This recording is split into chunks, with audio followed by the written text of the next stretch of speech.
కోట్ల విషయం మాకు అవసరంలా. ఎన్టీఆర్ గారిని స్క్రీన్ మీద చూడటం మాకు కావాలి, మేము ఇలా వెళ్ళాలి.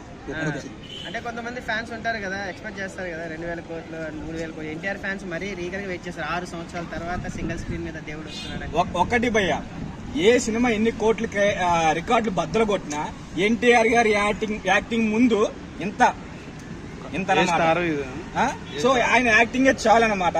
వాళ్ళందరికి సమాధానం చెప్పడానికి కోర్టులో సమాధానం లేదండి. కోర్టులో విలువ చేసే ఆయన యాక్టింగ్ చూడటమే గ్రేట్. అది ఎంత న్యాచురల్ గా కానీ అలా రావటం కోర్టులు సమస్య కాదు, అది ఎంత కరెక్ట్ చేసిన అది మ్యాటర్ కాదు. ఆయన యాక్టింగ్ చూడటం కోసం వెళ్ళినా చాలు. ట్రైలర్ ఎలా నచ్చింది? సూపర్ భయ్య, ఒక రేంజ్ లో ఉంది. కొరటాల శివ గారు ఈసారి అయితే ఏదో గట్టిగా బిగ్ ప్లాన్ చేశారని అనిపిస్తుంది. దాని దెబ్బకి మన తెలుగు ఇండస్ట్రీ మొత్తం అటువైపే చూడాలని నాకు అర్థమవుతుంది. ముంబై ప్రీ రిలీజ్ ఈవెంట్ కి అల్లు అర్జున్ గెస్ట్ కింద వెళ్తుందని తెలుస్తుంది, మరి ఏమంటారు? అక్కడైతే వెళ్ళలేదని నాకు అనిపిస్తుంది. Okay, thank you. లేదు, నా పుకారు వచ్చి నేను వెళ్తున్నాను.